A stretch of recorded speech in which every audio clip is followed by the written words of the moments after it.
One question. ಈಗ Max ಅಲ್ಲಿ ನಾವು ನೋಡಿದ್ವಿ, ಮ್ಯಾಕ್ಸಿಮಮ್ ಮಾಸ್ ಅಂತ ನಿಮ್ಮ ಅಭಿಮಾನಿಗಳು ಮಾಸ್ ಆಗಿ ಕ್ಲಾಸ್ ಕೆಲಸಗಳನ್ನ ಮಾಡ್ತಾ ಇದ್ದಾರೆ. ಒಂದೆರಡು ಉದಾಹರಣೆ ನಾನು ಹೇಳ್ಬಿಡ್ತೀನಿ.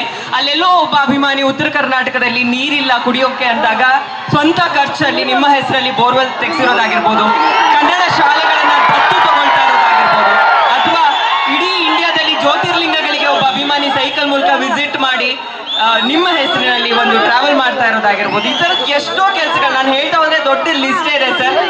ಹಾಗೆ ಸೋಷಿಯಲ್ ಮೀಡಿಯಾ ಓಪನ್ ಮಾಡಿದ್ರೆ ಸಾಕು, ಪ್ರತಿಯೊಂದು ಹಂತದಲ್ಲೂ ನಿಮ್ಮ ಹುಟ್ಟುಹಬ್ಬ ಬಂತು ಅಂದ್ರೆ, ನಿಮ್ದು ಯಾವುದೋ ಸಿನಿಮಾ ಅಪ್ಡೇಟ್ ಬಂತು ಅಂದ್ರೆ ಅವರು ಟ್ರೆಂಡ್ ಮಾಡುವಂತ ರೀತಿಯ ಕಂಟೆಂಟ್ ಅನ್ನ, ಅದೆಲ್ಲದ್ರ ಬಗ್ಗೆ ಮತ್ತೆ ಇವತ್ತು ಪ್ರತಿ ಜಿಲ್ಲೆಯಿಂದ ಫ್ಯಾನ್ಸ್ ಅಸೋಸಿಯೇಷನ್ ಅವರೆಲ್ಲರೂ ಬಂದಿದ್ದಾರೆ. ಅವರೆಲ್ಲರೂ ಏನ್ ಹೇಳ್ತಾರೆ? ಅವರೆಲ್ಲ ಒಳ್ಳೆ ಕೆಲಸ ನನ್ನಿಂದ ಮಾಡ್ತಾ ಇದ್ದಾರೆ ಅಂದ್ರೆ ತಪ್ಪಾಗುತ್ತೆ ಮೇಡಮ್.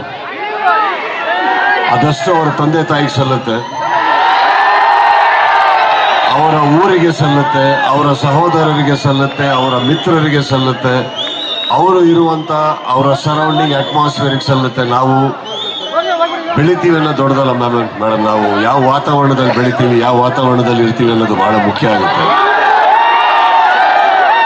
ಅವ್ರು ಒಳ್ಳೆ ಕೆಲಸ ಮಾಡ್ತಾ ಇರೋದು ನಾನೇನೋ ಹೇಳಿದೆ ಅಂತಲ್ಲ, ನನ್ನ ಫ್ಯಾನ್ಸ್ ಅಲ್ಲಿ ಒಳ್ಳೆತನ ಇದೆ ಮೇಡಮ್.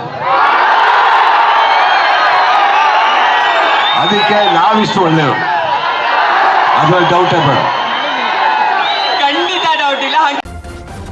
ನ್ಯೂಸ್ ಫಸ್ಟ್ ನಿರ್ಭೀತಿಯಿಂದ ನಿಮ್ಮ ಪರವಾಗಿ.